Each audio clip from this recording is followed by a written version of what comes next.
Hai,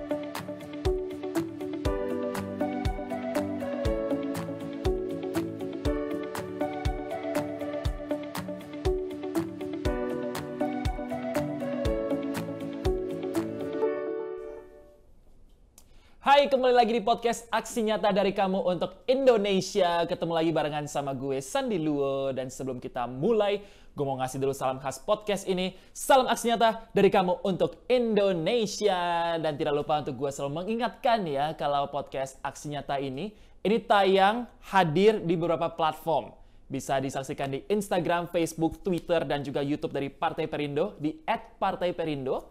Dan juga bisa disaksikan di RCTI Plus, Okezone, Sindo News, inews.id, dan juga YouTube dan website dari Partai Perindo. Dan hari ini gue senang banget karena ini adalah bidang yang sangat gue sukai. Ketemu juga langsung sama pakarnya, oke? Karena hari ini kita akan membahas tentang ingin menjadi seorang sportscaster. Ini dia tips dan hal yang harus dimiliki. Pastinya gue akan langsung belajar bersama dengan pakarnya. Ini sudah warawiri di televisi Indonesia ya. Terutama kalau sepak bola lokal, sepak bola Indonesia nih yang lagi timnas lagi bertanding, selalu ada sosok yang satu ini. Sportscaster dan juga komentator sepak bola senior di RCTI Sport yang sudah banyak penggemarnya. Salah satunya adalah gua penggemarnya, ada Bung Maruf. Halo Bung Maruf, apa kabar? Baik, Andi. Salam olahraga dulu. Salam olahraga gini. Oh gini dah, oh iya, ini kan podcast Aksi Nyata ya.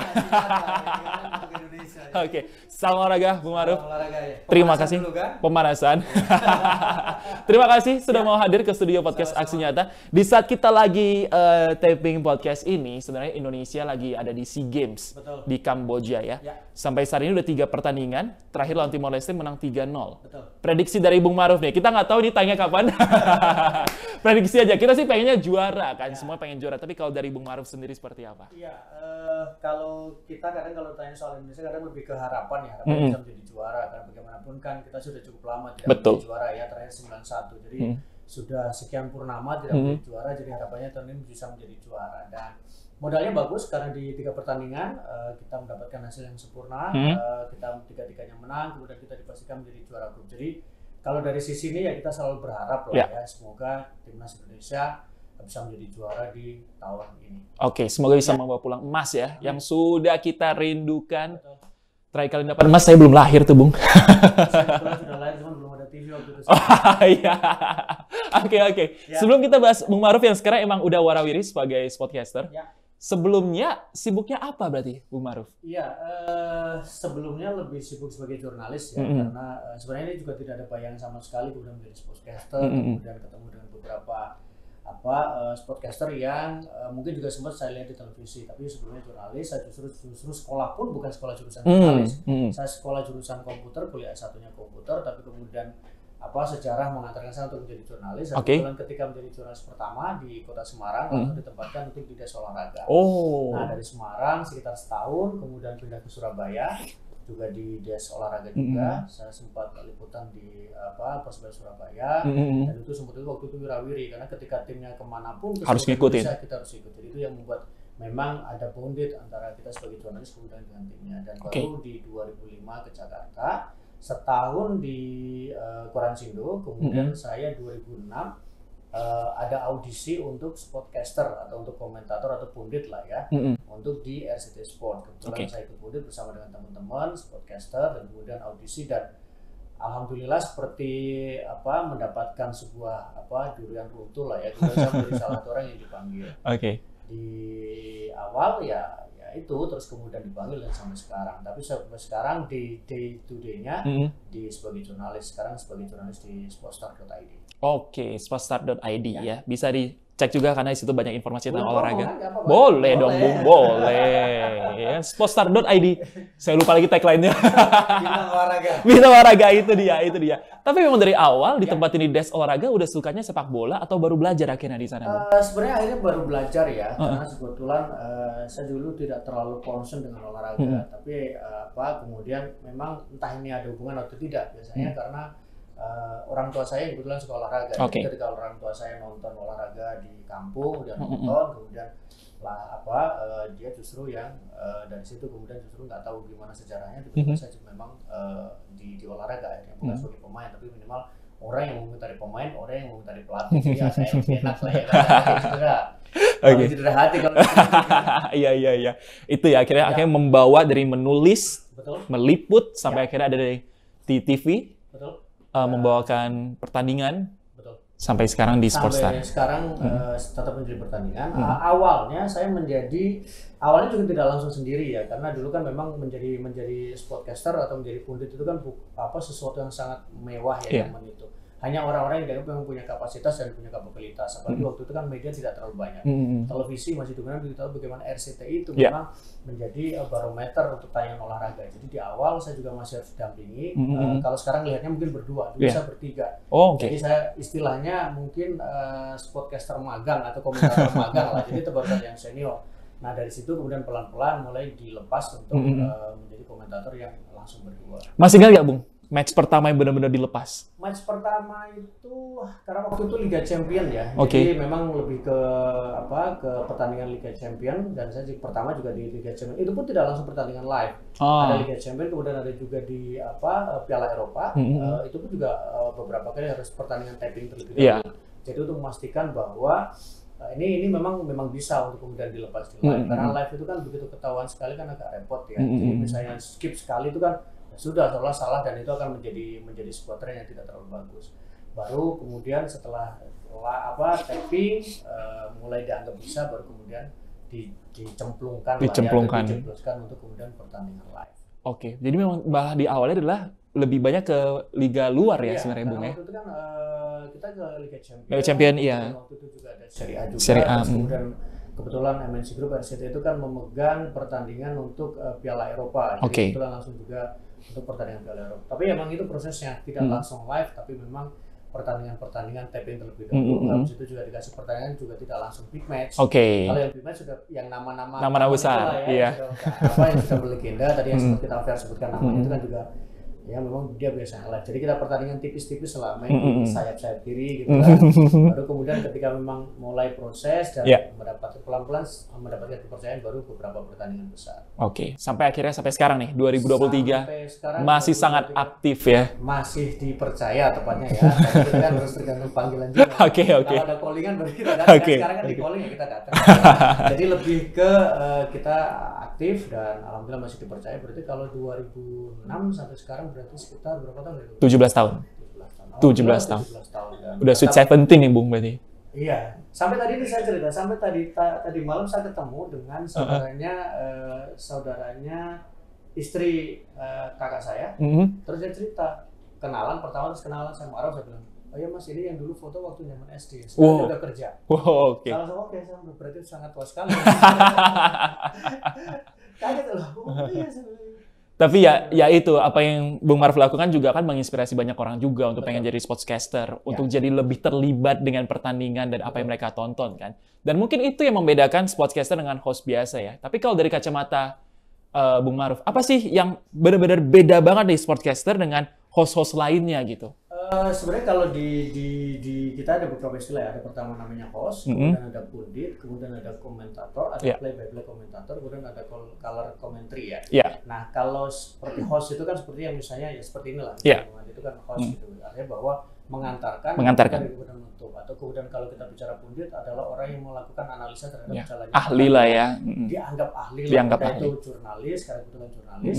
Atau kemudian dia adalah mantan pemain di olahraga yang bersangkutan. Kemudian ada play-by-play komentator. Play-by-play komentator itu lebih ke seperti misalnya kalau yang kita kenal itu kan Bung Hadi Gunawan, dan Bung Valen itu kan lebih ke play-by-play komentator. Jadi ketika jalannya pertandingan, dia yang menyampaikan jalannya pertandingan, baru kemudian ditampil sama komentator atau kemudian pundit yang dia menyampaikan terkait apa yang terjadi di lapangan yang disampaikan itu. Jadi itu sebenarnya kalau kita beda-bedakan. Kadang orang masih bingung ini apa sih komentator, terus kemudian host atau kemudian sportcaster dan sebagainya. Nah, kalau yang membedakan barangkali adalah itu kalau yang saya rasakan ketika kita menjadi komentator itu kan terutama untuk pertandingan live. Jadi kalau pertandingan live itu ada beberapa momen yang memang kita harus persiapkan bahkan sebelum pertandingan itu mulai. Misalnya kan tidak semua orang kemudian kita bisa melihat kita kan tidak pernah tahu momentumnya seperti apa.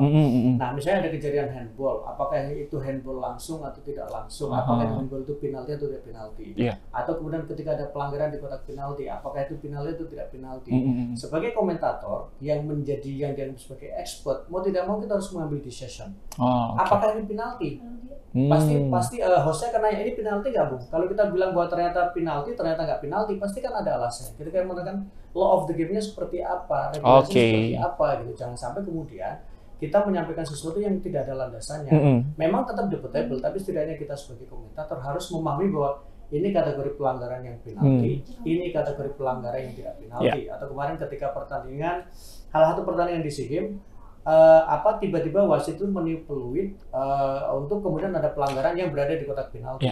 Tapi apakah pelanggaran itu masuk penalti atau tidak? Baru kemudian kita review kenapa kemudian wasit meniup peluit ketika dan kemudian memberikan tendangan di dalam kotak penalti. Ternyata bukan kategori bahwa itu kemudian pelanggaran yang masuk kategori penalti, tapi karena pelanggaran bahwa penjaga gawang memegang bola terlalu lama, lebih dari 6 detik, sehingga kemudian wasit menganggap itu sebuah pelanggaran, tapi yang harus diberikan hukuman, tapi hukumannya tidak penalti, hukumannya adalah tendangan bebas, tidak langsung. Nah, seperti itu kan kita harus memberikan penjelasan argumennya seperti apa. Nah, jangan sampai ketika kita ditanya seperti itu kita nggak tahu apa ya. Gitu. Jadi itu juga sangat penting. Itu satu. Yang kedua, kadang kita itu kan butuh momennya itu kan seperti kita melihat statement kita itu hampir seperti wasit.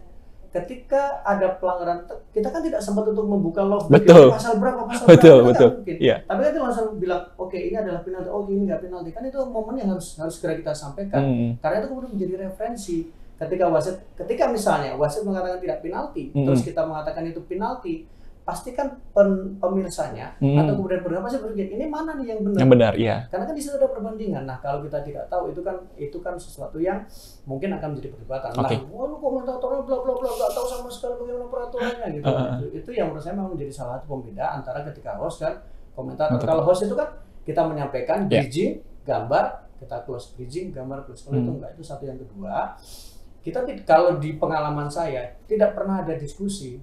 Artinya bahwa ya sudah kita mengalir saja, tidak pernah ada. Nanti kita mungkin awal ada kita ngobrol gini ya, tapi sebagian besar kita tidak secara langsung kemudian itu nanti ngomong kesini enggak. Tapi kita memang tektokan sehingga itu natural, tidak kemudian seolah-olah kaku, Bung ini begini. Oke, kita jawabnya begini, terus kemudian hostnya, Bung kalau begini gimana? Jadi kalau kita langsung biasanya mengalir apa yang kita sampaikan, kemudian hostnya nyaut, kemudian kita nyaut apa yang disampaikan oleh hostnya. Jadi memang sama sekali kemudian tidak ada komunikasi, ada tapi tidak detail pertanyaan seperti apa.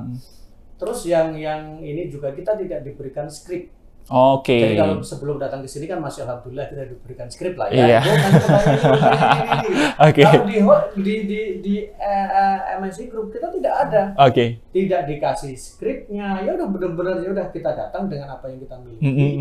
Kita datang dengan knowledge yang kita pahami dan kita datang dengan persiapan yang sudah kita lakukan. Jadi memang kenapa kemudian kalau di Indonesia kan orang kadang bilang nih, kok komentatornya kalau di Indonesia kok wartawan, kok bukan mantan pemain, padahal dia juga belum tentu bisa nendang bola, tapi kan kadang karena itu butuh kesinambungan pengetahuan, butuh kesinambungan informasi yang secara kontinu itu selalu berlangsung, sehingga kadang jurnalis itu lebih mengikuti perkembangan day to day-nya, sehingga dia ketika ditanya ke sini dia bisa jawab, ketika ditanya ke situ dia bisa memahami itu.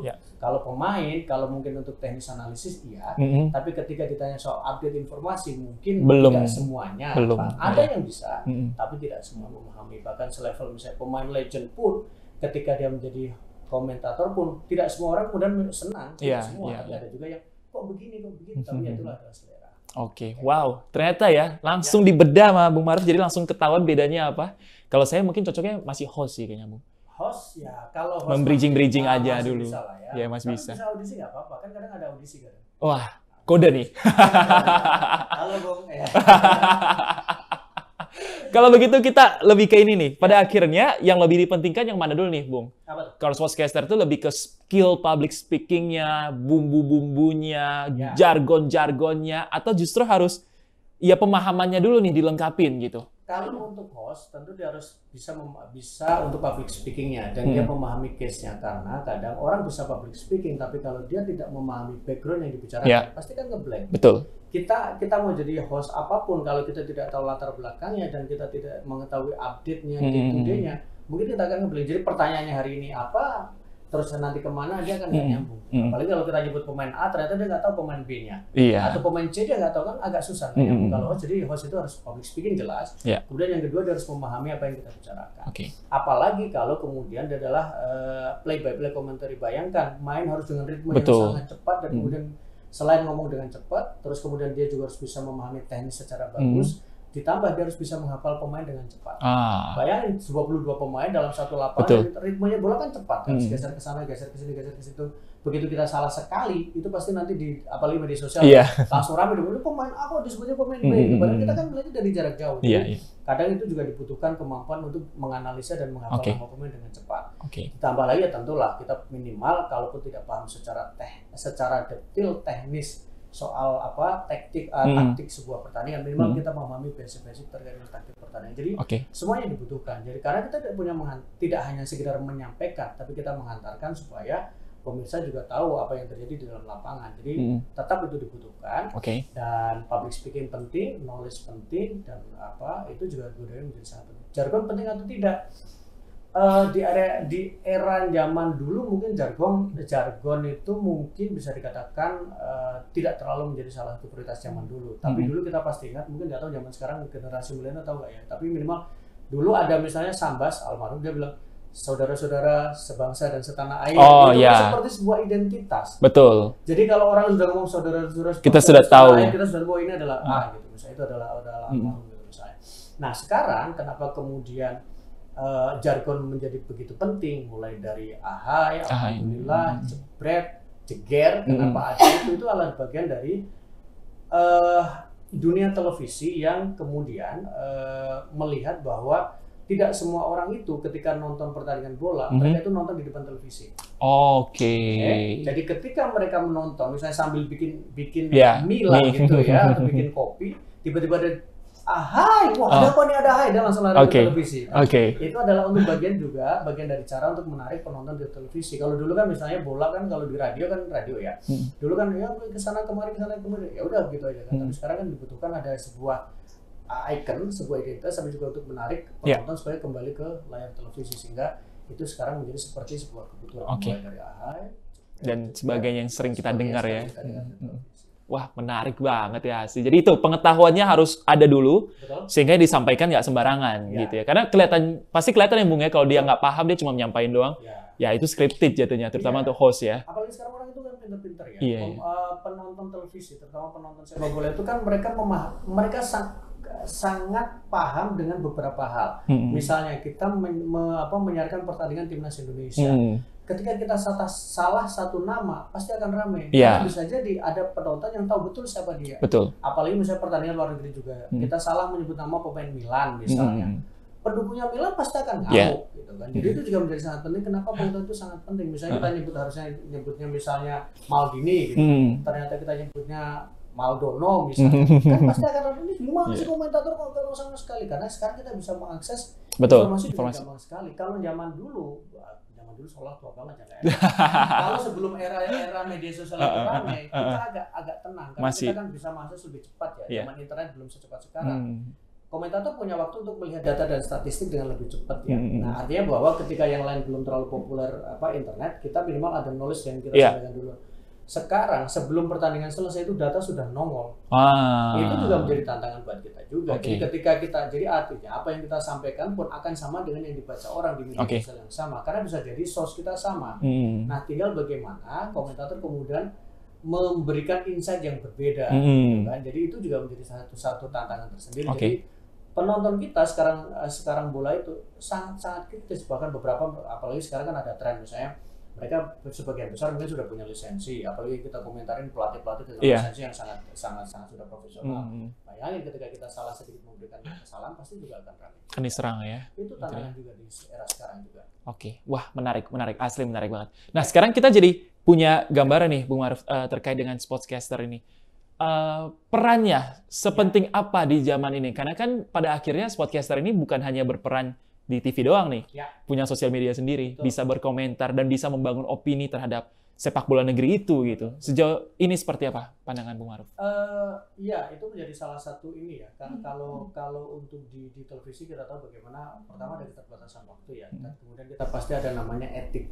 Etik artinya tentu kita tidak bisa menyerang sembarangan, kita tidak boleh komen sembarangan, bisa komennya yang asal-asalan. Karena pasti akan beresiko terhadap kita sebagai pelakunya, kemudian juga terhadap media yang melihat kita.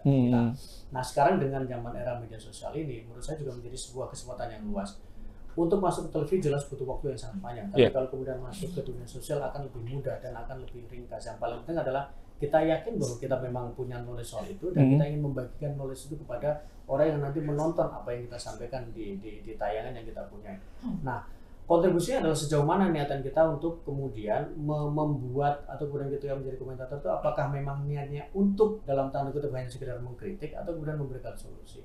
Pernah ada momen memang ketika kita di media sosial dengan jangka waktu yang panjang, tentu kita lebih punya waktu untuk menyampaikan hal-hal yang memang harus kita sampaikan. Misalnya, kenapa sih, kan pasti ada pertanyaan besar, kenapa sih sepak bola kita kok nggak berkembang?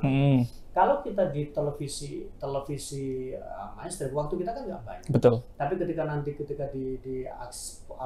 misalnya di media sosial, entah itu di apapun itu, kita punya waktu untuk menjelaskan lebih lanjut. Nah, ketika kita punya pengetahuan untuk menyampaikan apa yang harusnya dilakukan terkait dengan perbaikan sepak bola, perbaikan olahraga, ya tentu itu menjadi salah satu kontribusi besar. Kan kontribusinya tidak selalu bicara soal bahwa wow, main bola aja tidak pernah, main bola timnas aja tidak pernah, tapi kan kita punya sesuatu yang kemudian kita bisa menjadi latar belakang. Kenapa kita harus ngomong begitu?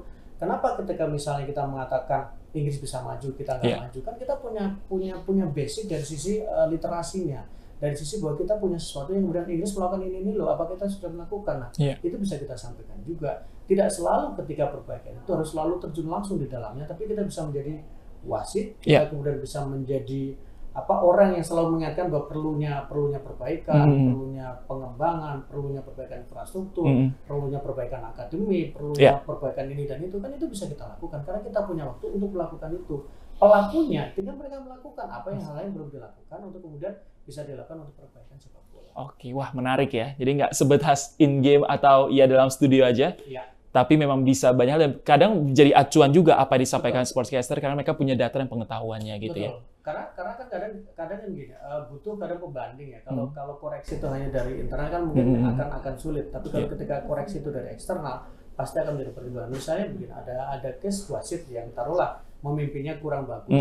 Ketika itu hanya koreksi internal, yang tahu kan internal. Tapi kemudian ketika ada koreksi rame-rame, kemudian ada tayangan ulang, ada komentar dari komentator, kemudian ada analisis di media sosial, pasti itu akan mendapatkan perhatian lebih. Karena sekarang kan media di luar area mainstream itu sekarang menjadi salah satu media untuk mengambil keputusan dan menjadi landasan dalam pengambilan keputusan oleh siapapun itu. Oke, jadi sekarang sportscaster perannya lebih berat dong Bung berarti ya? Nggak seperti dulu? Ya mungkin sekarang harus ada istilahnya bahwa ketika kita menyampaikan, itu penyampaian harus memang memberikan edukasi. Artinya bahwa jangan asal kemudian, karena kan ada juga yang beberapa misalnya ketika ada istilah-istilah yang disampaikan oleh sportcaster itu tidak terkait dengan teknis sepak bola, pasti akan berpengaruh kepada yang menonton. Misalnya ada pelatih yang mengeluh, apa itu tendangan yang antah berantah, apa itu dengan ini, kan nggak bisa juga. Tapi harus kita katakan ini passing, ini crossing, ini adalah istilah-istilah itu yang memang perlu kita sampaikan sebagai seorang sportcaster. Jangan kemudian dicampur dengan istilah yang justru menjadi kerancuan dan menimbulkan kebingungan untuk anak-anak yang sekarang baru belajar sepak bola. Itu tuh. Untuk yang baru belajar dan ini mereka jadi rancu nih, maksudnya apa sebenarnya ya? Tendangan apalah, tendangan 86 atau tendangan apa itu bisa juga. Tapi kita harus mengatakan bahwa ini adalah passing, adalah safety, ini adalah, jadi perlu penyampaian istilah secara clear. Yang itu memang istilah teknikal dalam olahraga atau dalam sepak bola khususnya. Benar banget. Nah, sekarang kita mau bahas tentang branding nih, personal branding, Bung. Karena ya banyak nama-nama yang juga sekarang mencuat ya karena dengan branding mereka masing-masing, cara mereka membawakan diri gitu. Yang kayaknya dulu ya udah muncul di TV aja, kita tahu mungkin dia rutin, jadi kita kenal. Tapi kan sekarang nggak seperti itu. Membangun dan membentuk sebuah personal branding, akhirnya itu juga kepake nih menjadi icon di dalam sebuah acara olahraga. Seperti apa, Bung, saat ini?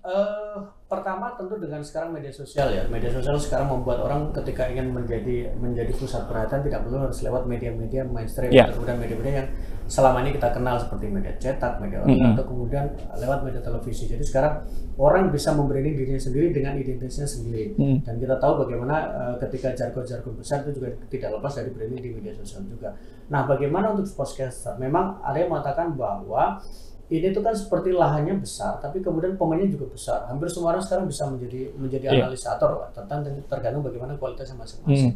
Nah, branding itu menjadi penting untuk kemudian menempatkan positioning kita mau kemana nih positioningnya. Ada kemudian memang komentator atau kemudian pengamat bola yang dia cenderung ke sepak bola lokal. Jadi dia akan melakukan in-depth analisis di sepak bola lokal di portal yang dimiliki. Atau kemudian dia yang lebih membranding ke tim tertentu ketika dia pendukung Milan misalnya. Dia pasti akan mencoba untuk lebih in-depth membuat sesuatu terkait dengan Milan sedetil-detilnya, mulai dari yang top level, historical, sampai kemudian ke akademi mereka. Atau mereka ingin ke bola manca, maka mereka akan fokus untuk branding itu di bola manca.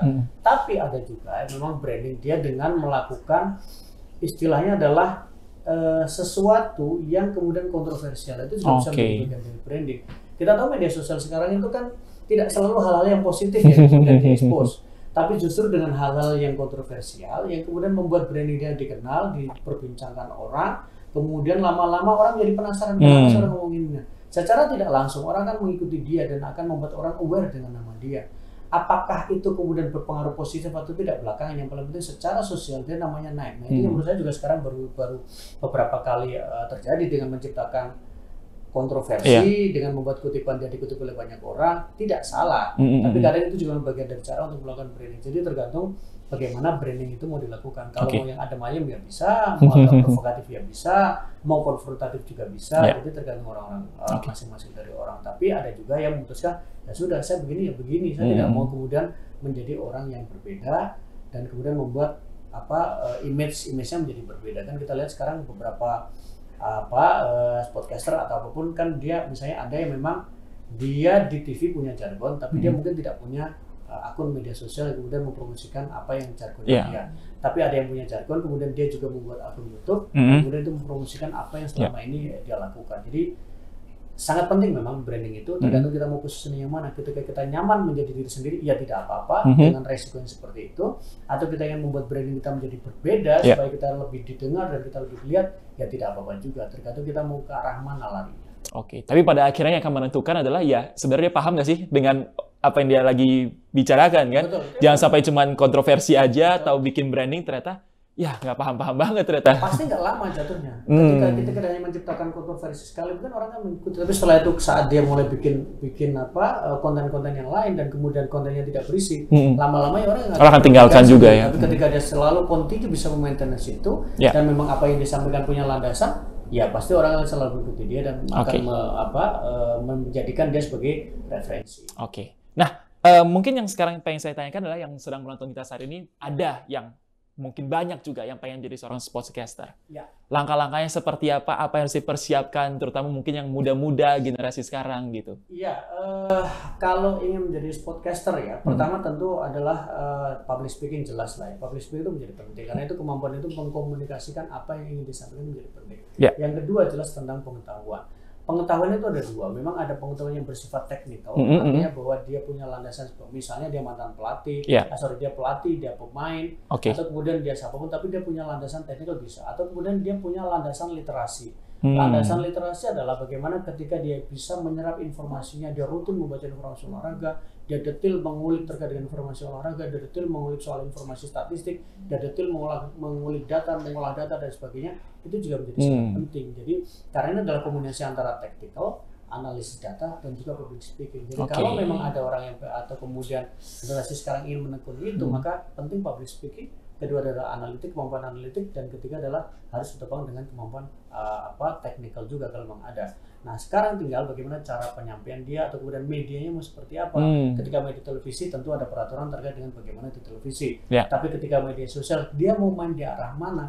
Saya mau detail ke teknik, ya udah dianalisis teknik. Misalnya timnas kenapa kemarin menang 3-0 lawan Timor Leste, detail analisis teknik pakai gambar dan sebagainya. Kemarin misalnya kenapa kita selalu kalah dengan Vietnam misalnya, bisa dianalisis secara teknik. Karena orang juga sekarang sangat menyukai konten-konten yang bersifat analitik. Tapi kalau ada yang suka dengan data, dengan kemampuan public speakingnya, ya tidak apa-apa dengan menyampaikan data analisisnya, kemudian komparasi dengan apa, kenapa begini, kenapa begitu, alasannya apa, datanya seperti apa, statistiknya seperti apa, dan disampaikan dengan kemampuan public speaking yang bagus. Jadi kita tinggal memilih cara mana. Menarik ya. Jadi nggak melulu satu arah, tapi ada beberapa berbagai sisi, tinggal kita mau milih yang mana ya. Betul, Menarik banget. Nah, semakin menarik lagi karena sekarang Bung Ma'ruf akan mencontohkan seorang sportscaster, komentator. Kita sudah punya potongan videonya ya, Bung. Ini pertandingan baru aja ketika kita lagi taping podcast kali ini. Baru kemarin nih pertandingan antara Timor Leste melawan Indonesia di SEA Games, di mana Indonesia berhasil unggul 0-3 ya, 3 gol. Dan Bung Ma'ruf akan langsung menjadi seorang komentator ya untuk pertandingan ini. Ini kalau nggak ada saya kurang ini. Jadi saya dari dipandu. Oke. Analisa. Oke. Seperti apa? Tantangan audisi ya. Ini tantangan audisi. Oke. Ini udah mulai nih ya. Udah mulai. Sebuah ini aja Fajar, tadi kita lihat bagaimana Fajar Fatur Rahman melakukan sebuah tendangan volley dari dalam kotak penalti, bola rebound tadi yang dibuang oleh penjaga gawang dari Timor Leste, Arhan Pratama, lemparan ke dalam jauh tapi sayang kita lihat bola clear dan Fajar Fatur Rahman sebuah tembakan. Ini kalau yang lain kadang ada jebret, jeger, Oke. Nah, kita pakai yang ini jebret. Ini adalah Fajar Fatur Rahman, pemain yang sangat tampil luar biasa, 4 gol yang sudah diciptakan bersama dengan timnas Indonesia. Marcelino, kita ke kiri kita lihat Witan Sulaiman, kembali ke belakang Fajar Fatur Rahman, crossing ke tengah, kita lihat Ramadan Sananta melakukan sundulan yang tidak bisa diantisipasi. Pemain asal PSM Makassar mencetak 3 gol bersama dengan timnas Indonesia. Dan ini adalah Coach Indra Safri bersama dengan Bima Sakti melakukan sujud syukur setelah tadi gol dari Ramadan Sananta. Pemain PSM Makassar masih berusia muda dan bawa PSM lolos atau kemudian menjadi juara di Liga 1 tahun 2023. Ini adalah pendukung timnas Indonesia yang selalu rutin menyaksikan dimanapun timnas berada. Kita lihat melewati 2 pemain, Witan Sulaiman, pemain yang bersama dengan Persija Jakarta. Crossing sangat enak sekali, tidak ada pengawalan yang berarti. Jumping yang sangat baik dari Ramadan Sananta. Fajar, pemain yang sekarang menjadi pusat perhatian, salah satu bentuk keberhasilan dari Coach Indra Safri.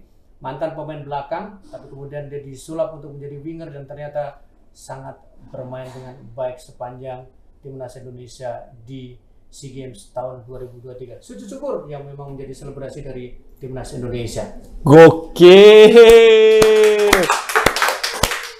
Itu ya kombinasi semua yang disampaikan sama Bung Ma'ruf tadi. Ya kan, harus paham. Ya kan, pemainnya, detailnya, sehingga tadi nggak ada informasi yang mengulang sama sekali, tidak ada. Bahkan satu pemain yang sama dikulik semuanya, dari dia pemain dari mana, dia bermain seperti apa sebelumnya, kesempatan di mana diberikan oleh pelatih sampai akan menjadi pemain seperti saat ini. Dan semua pengetahuan itu ya dikombinasiin. Nah, itu yang memang karena itu kan kita harus bisa menyampaikan secara jelas kan bahwa ini pemainnya siapa, kemudian historicalnya seperti apa. Itu kan historical berarti terkait dengan data. Kemudian terkait dengan literasinya, sejauh mana kita kemudian mengikuti perkembangan pemainnya. Dan kemudian aksi-aksi yang biasa dilakukan seperti Indra Safri itu kan yang termasuk yang mempopulerkan sujud syukur juga pemain ketika di timnas U19. Kita juga bisa mengikuti itu. Jadi itulah pentingnya tentang terkait dengan literasi, tidak hanya public speaking, tapi literasi dan data analisa. Wah, menarik. Asli, ini kita lihat langsung ya. Gua sih punya kesempatan lihat langsung, sebuah kesempatan langka. Biasa dengar suara doang. Tapi kalau tadi itu harusnya... TV ya, iya. Tapi biasanya tadi itu harus ada temennya ya berarti ya, Bung ya? Yang mengkombinasikan. Kadang playbacknya itu memang ada tandemnya. Tapi kadang juga bisa komentar sendirian. Tergantung memang bagaimana kebijakan dari televisi. Makanya kalau komentator juga ketika memang harus play by play sendirian, kita juga harus bisa itu. Harus bisa cover semua ya. Dan kalau misalnya berdua, pembagiannya seperti apa tuh, Bung? Nah, makanya ada namanya komentator color commentary ya. Jadi itu yang lebih melengkapi datanya. Jadi ketika misalnya taruhlah seperti saya ketika siaran timnas Indonesia bersama dengan Bung Hadi lah, taruhlah begitu. Nah, Bung Hadi yang kemudian menyampaikan detail misalnya bola dari mana ke mana, kemudian dia menyampaikannya jalannya pertandingan.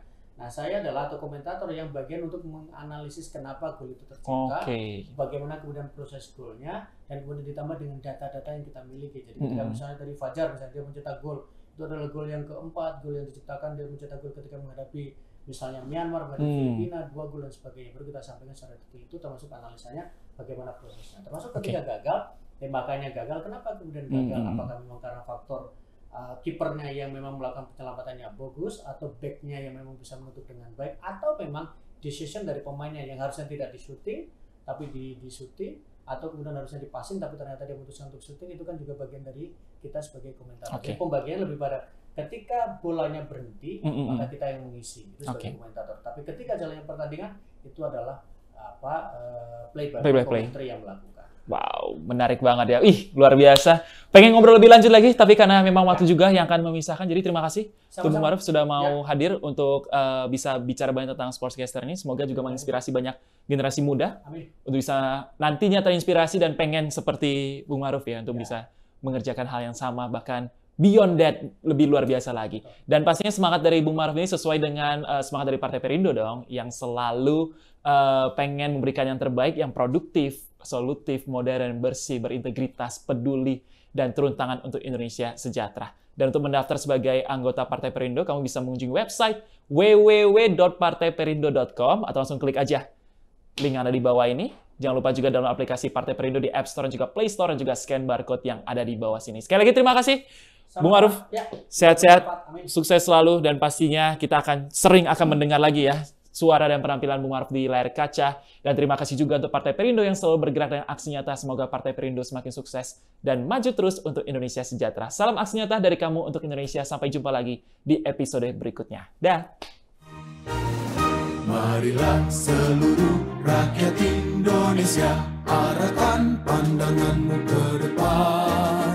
Raihlah mimpimu bagi nusa bangsa, satukan tekad untuk masa depan.